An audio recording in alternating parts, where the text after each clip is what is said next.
Hello, everyone, and welcome to the Sacred Self podcast. Very excited today to have a friend, Susanna Barlow, with me today. We are going to be talking about archetypes. It is one of my most favorite subjects, and Susanna is definitely a professional in the world of archetypes and understanding it on a ground level that I'm excited to share her with you. And she'll answer some of the questions that I get quite a bit about archetypes. And hopefully, you'll be able to have a better understanding around what an archetype is today. And we will move into why it's important and who are you? That's really what this comes down to, this podcast. Susanna, is who are we and why is it important to understand that? So welcome, Susanna. Thank you. Could you tell us just a little bit about who you are and why you love archetypes, why you do what you do? Yeah, I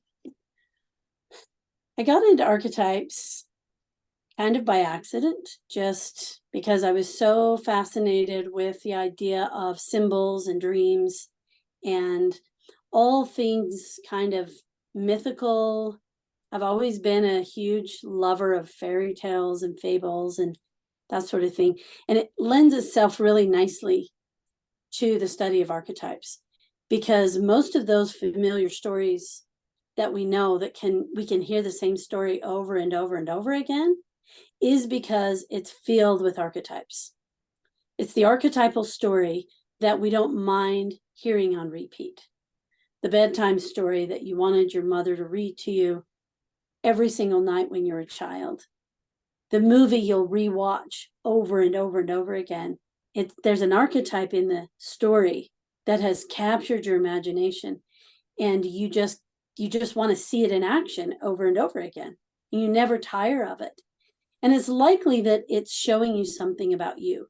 And our attraction to those stories, our attraction to those films, that especially the ones that we can just watch and watch and watch, and we never get tired of them, are archetypes that are mirrors for who we are. They're showing us aspects of ourselves that we need to see and recognize. And so I am endlessly fascinated by them. I thought it was just going to be another short-term interest that I had, because I got into every modality you can imagine, tried them all on, got a taste for them. And as soon as I sort of lost interest, I don't know if I would say lost interest. Maybe I would say I was able to take the good from those modalities and incorporate them into my life. I was moving on. I was moving on to the next intriguing thing. You know, I did the Enneagram, I did the Myers-Briggs, I studied psychology, books on psychology, trauma, healing. You know, I did Reiki. I was, into all of the energy healing. I studied crystals. I did essential oils. I'm missing a whole bunch. I did everything. And I took the good and moved on. When I stumbled onto archetypes, what I found was something so deep and so rich and so vast that I will likely spend the rest of my life in the excavation of discovery and understanding how archetypes work on the collective level as well as on the personal level. But my particular interest is on the personal. What good is an archetype if we don't understand how it shows up in our lives? Mm-hmm. And do we have this archetype? Does my mother-in-law have that archetype? Is that why she drives me crazy? Like, really understanding it at the most basic, ordinary level so that it becomes useful to people. That was the way it was useful to me, is when I began to apply it in a simplistic way, taking it out of the mythic and into my day-to-day life so that I could notice what archetypes were present and active in me when I was out to dinner with my husband, when I was parenting my teenager, when I was at work among colleagues, I would feel just slightly different in each of those scenarios, sometimes quite different. And it was during those times that I started to notice that something was inside of me that was operating that was unique, and that it came spontaneously when I was in different situations. And I realized those are archetypes. They're my archetypes, my little family of archetypal patterns. And what I noticed in my work, Susanna, is people have different things that they're looking to heal and or understand about their partner or their children. Is archetypes are patterns of energy, patterns of behavior. And what I'm hearing you say is you started to recognize your own little family of patterns within that structure. And I think the better that we can understand the patterns, because they aren't personal. Some people, I think, take archetypes as personal, as personality traits, and that's not what you're saying. No. Could you describe that a little bit more?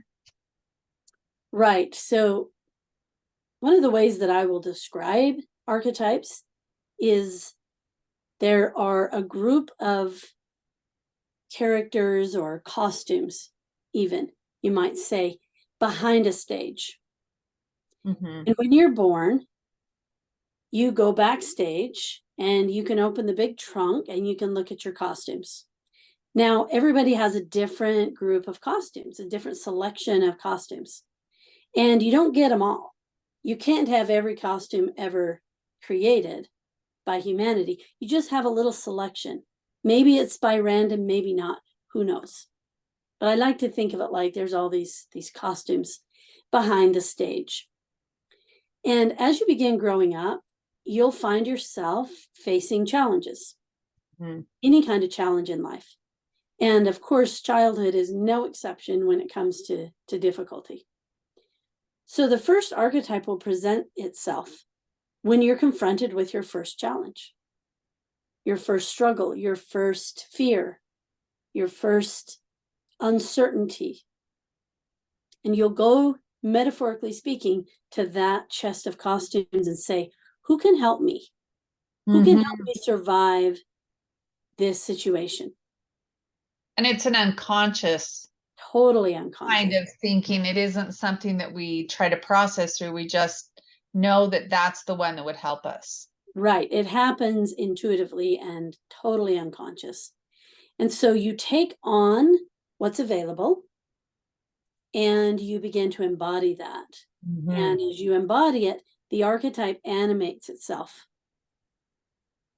and becomes alive. And the archetype isn't yours. Tell us more about that, Susanna.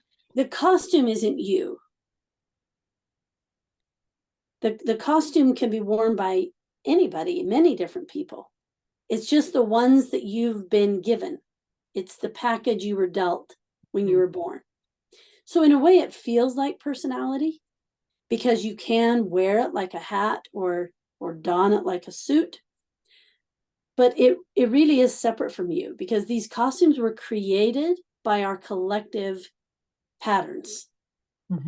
When patterns of behavior get repeated, they become recognizable.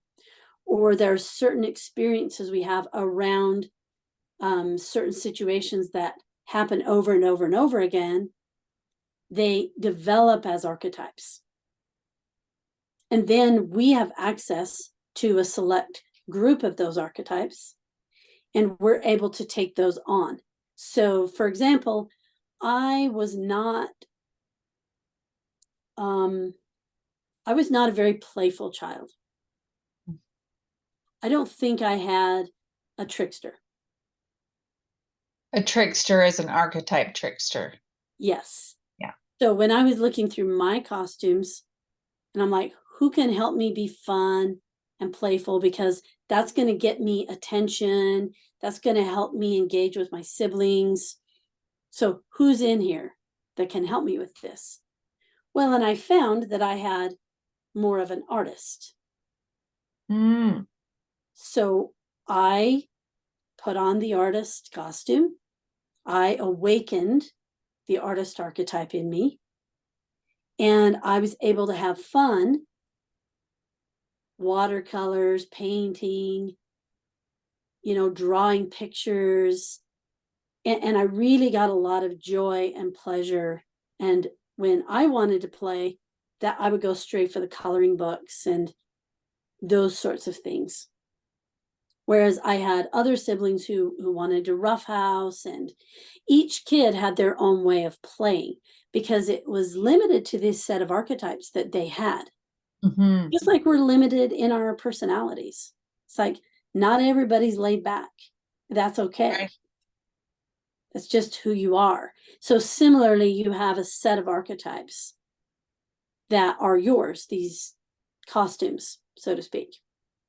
And Yeah. as you go through life, you will notice that different archetypes animate themselves in different situations based on what you need.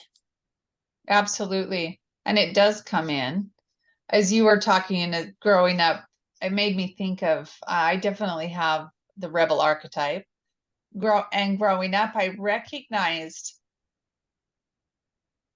as I think about it, I recognize that that's what I actually would say is, oh, I'm a rebel. So do we start to name them too? Like when you were younger, did you ever say when you were playing, I'm a writer, I'm going to be a painter, an artist? Yes, That certainly was absolutely. not in my archetypal Yes. I thought mean, that I had. I would copy notes out of songbooks Because you are a writer, Suzanne. because I just want because people to I know wanted that. to compose music and and I'm young. I'm 4 or 5 years old at this point. By the time I got a bit older and I could name these behaviors, it was absolutely, artist, musician, piano player, like whatever. As we mature, we need to name things so that we can begin to understand ourselves. And that is a lot of what the naming of archetypes is all about, and why we stereotype people. We're looking to name and categorize and organize certain patterns of behavior so that we have something predictable to work with. Mm-hmm. Are there some specific, like a few general questions that people could ask themselves about to kind of identify, like you just identified the artist, the writer. I certainly know I'm the rebel. What are a few questions that we could ask people or have them ask themselves about a place to begin about what the archetypes might be for them? The main way to discover an archetype is through recognizing what motivates you. And we have a lot of different motives that show up in different areas of our life. But you could take something like, what's your highest value? Ask yourself that question. If you had to rank all of your personal values from 1 to 5, top 5 values, you're going to find archetypes in there. That's it, because values represent what motivates us. They represent the deep underlying desires and drives that initiate behaviors. That's a good example. So as you're listening to start writing that down, because as we go into more episodes of the podcast and talking about archetypes and the deeper layers of archetypes, it'll be helpful to begin to know what your values are and what motivates you. I think that's a great question. And I know one is also helpful is to ask, what are some of the movies that you love the most? And why Right. do you love those characters? Right. And sometimes I'll ask a person, what's your favorite movie? And what they tell me isn't important. Their answer is important, though. So I might have someone say this to me: oh, my favorite movie is Harry Potter, and I like, Order of the Phoenix the best, and here's why. And then I get a whole list of their favorite characters in order of importance. That behavior is an archetype. regardless of whether or not it's Harry Potter or whether or not it's some obscure indie film. That ability to say, this is exactly what I like, and here's why I like it, that's the archetype. Far more than which movie you chose and what the characters in the movie represent, although that's secondary as well. So then they ask another person, what's your favorite movie? And they'll say, oh, I don't have a favorite movie. Oh, that's such a hard question. I can't answer that question. Immediately, I'm like, oh, there's an archetype. There's a different archetype. There's a different archetype that doesn't want to have a favorite, that is turned off by the idea of limiting and narrowing everything down to one. And so right away, I'm recognizing that that's a certain type. That's a certain type of person that doesn't want to do that or is uncomfortable with that. So someone that is worried or concerned about being put in a box or being labeled a specific archetype, what do you tell them, Susanna? Well, and first of all, I say that's an archetype. Yes, that is an Because archetype. some people are like, label me. Oh, Like they're that would more not than be- happy to just like tell me who I am, give me a label, and they love it. And then Yeah. other people are really put off by the idea of like, I don't want to be put in a box. And the Mhm. first thing I tell them is, oh, well, that's an archetype. And if you want to know more about it, we can discuss that. But I think the biggest thing is that archetypes don't put you in a box. They're manuals for self-discovery. So you can pick up a manual, and let's say it's the rebel in your case, let's say the rebel archetype, and I hand you the manual, and you pick it up and you start reading this manual, and you're like, oh my gosh, I never knew that that was in me. Oh, I do that. Wow, I could stop fighting with my husband. Okay, I understand now. It's like I understand how the machine of me works. Yeah. If it's applicable, great. If it's not applicable, chuck it. It doesn't mean anything to you. So it's not a box. It's not someone trying to fit you into a mold and say you have to be this because you have this archetype. Don't get me wrong, people do that, and I disapprove. I look at archetypes as manuals, and if you find value in it and the manual fits, then it's useful and then it's beneficial to you. But it's nothing more than that. And one other question that people have asked, that I have heard, that I've asked is, so out there's 4 main archetypes, and people, so we have the magician, the lover, the warrior, and the sovereign, king, queen. People assume that they have to fit into one of those categories. So what do you say about that? Is there just one that they need to fit in? Right. I always tell people that you're not one-dimensional. Mm-hmm. So why would you only have one archetype? In fact, you're a kaleidoscope. Yeah. So not only do you have a whole range of archetypes, but when you twist the kaleidoscope, they interact and interface with each other in new and unique ways. And so it's always new, it's always fresh, it's always interesting. Not only do you have a whole group of archetypes, they don't operate independent. They influence one another. Mm. And therefore, there's a slightly different flavor for one archetype. Let's say you have a rebel, and I'm going to say if you had something like a companion, the softness of the companion and the desire to connect would possibly override the desire you have for confrontation. And it would mitigate some of that tension that you would normally find in a strong personality type like the rebel. And therefore, people would be surprised, like, you have a rebel? I wouldn't know that about you because it's softened by this other archetype. Mm. And some of our archetypes come in conflict. And what? Some of our archetypes come in conflict with each other, and we have exactly the opposite. We feel like we're crazy. I'm totally this way and I'm also that way. How can that be?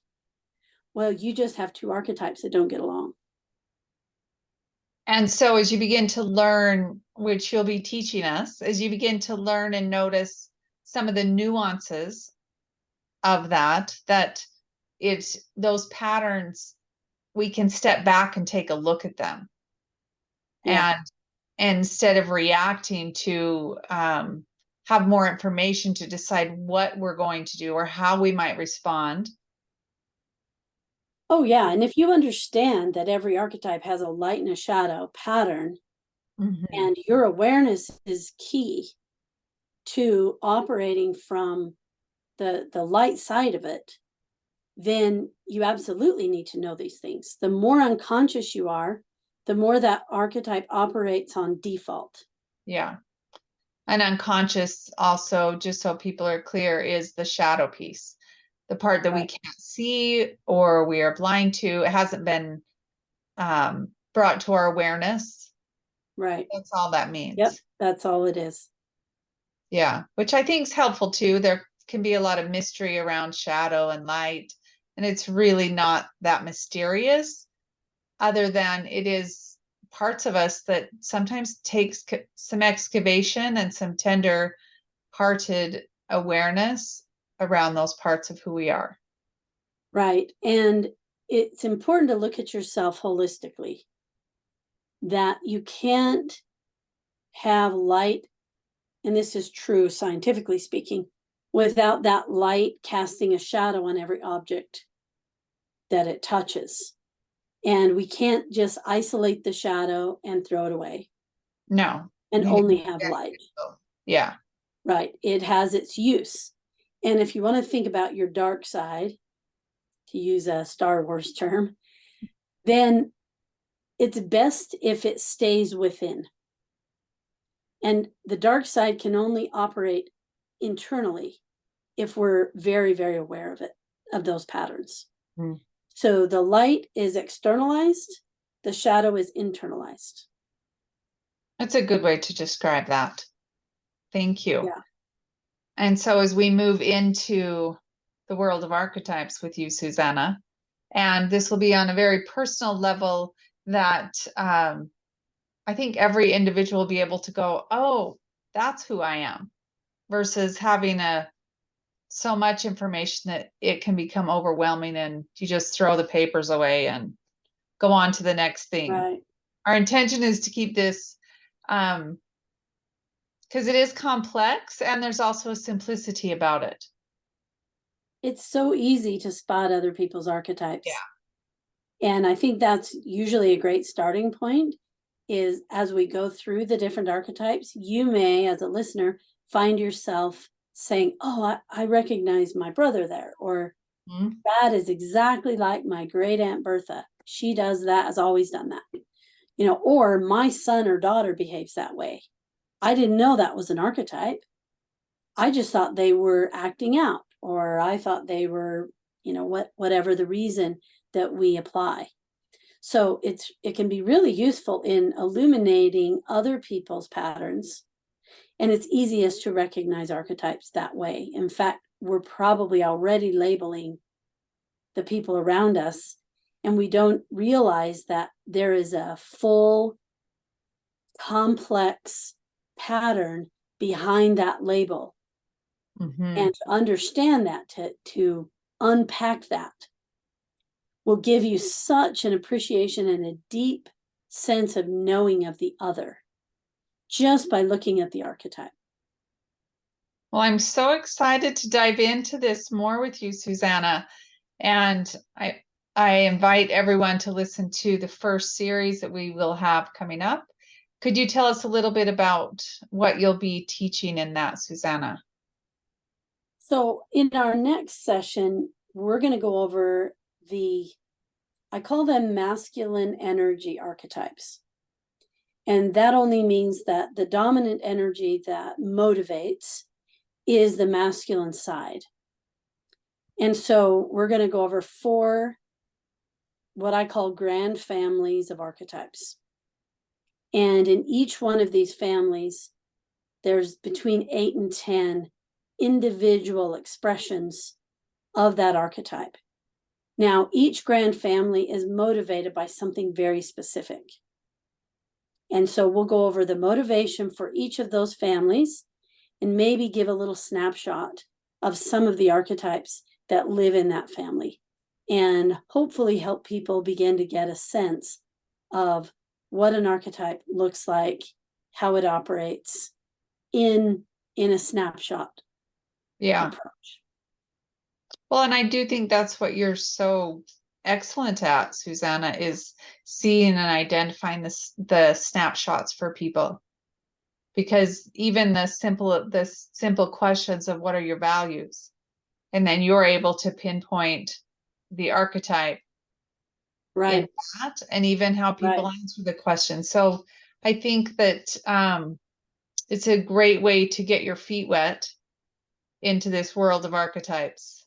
right. And there's actually a lot of different access points to understanding archetypes.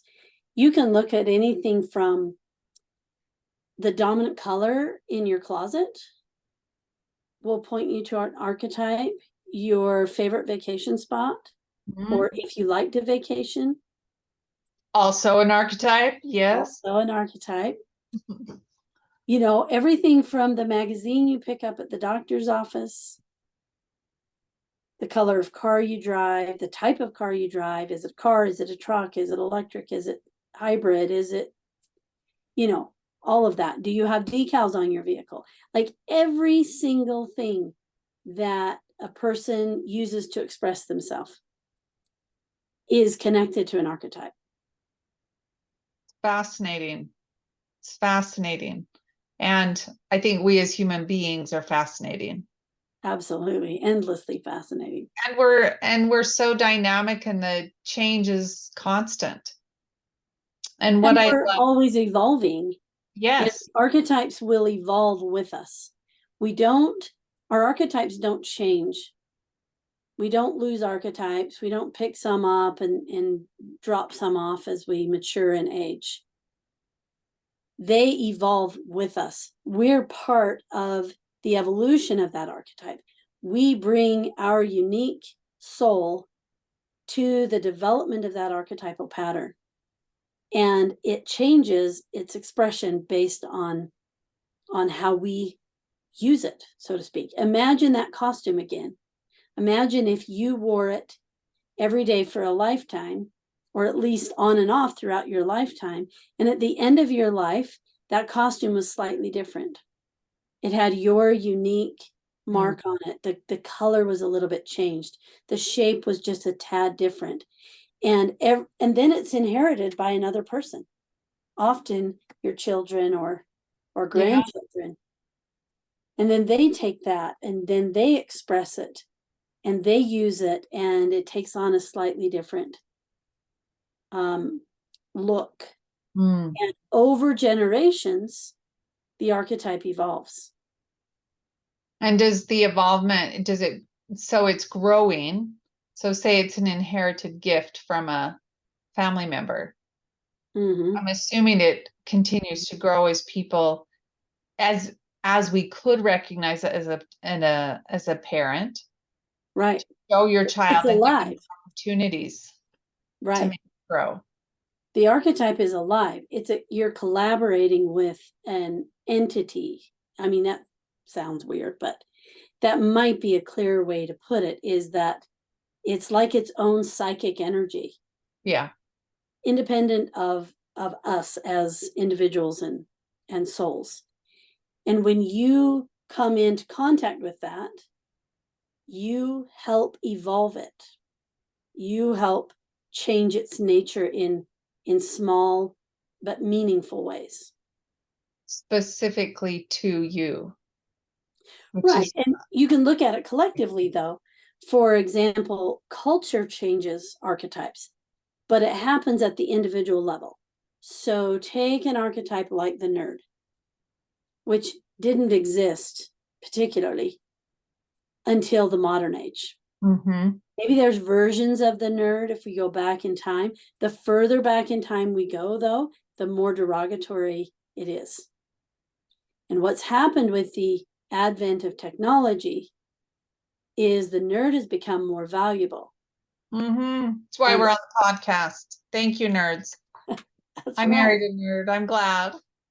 And eventually, nerd has become, rather than a pejorative, a more positive term. We're almost proud to say, I'm a nerd. Yep. How did that happen?